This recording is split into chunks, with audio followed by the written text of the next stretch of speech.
இன்றைய இதமான காலை தென்றலில் அனைத்து அன்பு உள்ளங்களுக்கும் என் இனிய காலை வணக்கம். இன்று ஒரு குறள். அதிகாரம் 39, இறைமாட்சி. குறள் எண் 382. அஞ்சாமை, ஈகை, அறிவு, ஊக்கம் இந்நான்கும் எஞ்ஞாமை வேந்தர்க்கு இயல்பு. அஞ்சாமை, ஈகை, அறிவு, ஊக்கம் இந்நான்கும் எஞ்சாமை வேந்தர்க்கு இயல்பு.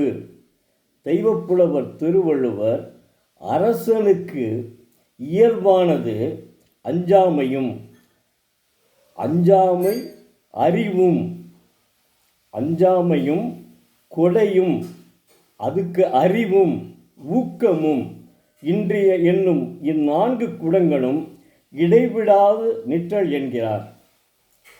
மன்னன் என்றால் எப்போதும் அச்சமில்லாத மன உறுதி இருக்க வேண்டும். அதுக்கடுத்து அவன் நம்முடைய அந்த நாட்டினுடைய மக்களுக்கு இரக்கமுடன் ஈகை செய்யும் பண்பு இருக்க வேண்டும். அந்த நாட்டின் மன்னன் என்றால் அவன் மிகவும் அறிவுடையவனாக இருக்க வேண்டும். ஊக்கம், அவன் மனம் தளராத ஊக்கம் அவனிடம் இருக்க வேண்டும். ஊக்கம், முயற்சி, இடைவிடாத முயற்சி அவனிடம் இருக்க வேண்டும். இப்படி தொடர்ந்து எந்த நேரத்திலும் இருந்தால் அவன் அந்த நாட்டிற்கு ஏற்ற ஒரு மன்னன்.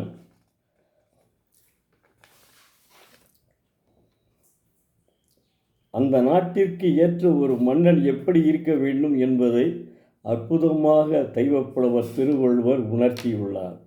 இதனைத்தான் கவிஞர் கண்ணதாசன் கூட அப்படியே தன்னுடைய கவிதையை கூட அவர் கவிஞர் கண்ணதாசன் கஷ்டப்பட்டு போனவருங்க. இங்கேருந்து அதாவது சிறுகூடற்பட்டியில் இருந்து டிக்கெட் இல்லாமல் ஏறி சென்னை சென்றவர். ரொம்ப கஷ்டப்பட்டு வாழ்க்கையில் அவருக்கு ஆரம்பத்தில் இருந்தே கதை எழுத வேண்டும் என்ற எண்ணம் தான். ஆனால் அவர் கவிதை எழுத வேண்டும் ஒரு எண்ணம் இல்லை. ஆனால் அந்த சந்தர்ப்ப சூழ்நிலை அவரை கவிதை எழுத வைத்தது. ஆனால் கவிதையில் மிக சிறப்புடன் விளங்கினார். அது மறுக்க முடியாத உண்மை. அது என்ன சொல்கிறார் அவர்? அச்சம் என்பது மடமையடா, அஞ்சாமல் திராவிட உடமையடா, ஆறிலும் சாவு நூறிலும் சாவு, தாயகம் காப்பது கடமையடா. என்ன அற்புதமாக எழுதியிருக்கார் பார்த்தியா? இதே இந்த குறள் இறைமாட்சியை வச்சு தான் அவர் அப்படி எழுதியிருக்காரு. இந்த பாட்டை நான் சிறு வயதெல்லாம் இருக்கையிலேயே எங்கள் கிராமத்தில் எல்லாருமே பாடுவோங்க. இதை கேட்டுட்டு ஒரு இனிமையாக எல்லோரும் பாடி பாடி மகிழ்வோங்க. அது ஒரு மனிதனுக்கு அச்சம் இருக்கவே கூடாதுங்க. அச்சம் தவிர், ரொம்ப பாரதியார் தான் சொல்கிறாரு, அச்சம் தவிர் அப்படின்னு சொல்லிட்டு. அதை அவ்வளோ அருமையாக எழுதியிருக்காரு பாருங்க, மறக்க முடியாது. அதனால் மாணவ செல்வங்களே, தயவு செய்து தினமும் ஒரு குறள் படியுங்கள். நிச்சயம் வாழ்க்கையில் முன்னேறுவீர்கள். நீங்கள் எழுதி வைத்து கொள்ளுங்கள்.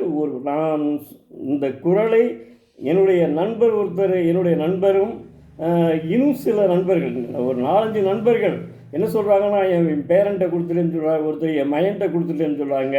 அதனால தான் நான் சில பேர் என்ன செய்கிறாங்கன்னா, இதில் ஒரு இதை திணிச்சிடுறாங்க. அதாவது சரி, ஒரு அசிங்கமான புகைப்படத்தை திணிச்சிடுறாங்க. அதைத்தான் நான் வெறுக்கிறேன். அவன் நமக்கெல்லாம் எதிரியாவன். அதாவது நாம் செய்ய வேண்டியது நம்முடைய 4 சுவருக்குள்ளே தாங்க இருக்க வேண்டும். சின்ன குழந்தைகள் பாவம், அவங்களாம் அதை பார்த்துட்டாங்கன்னு வைங்க, என்ன செய்வாங்க?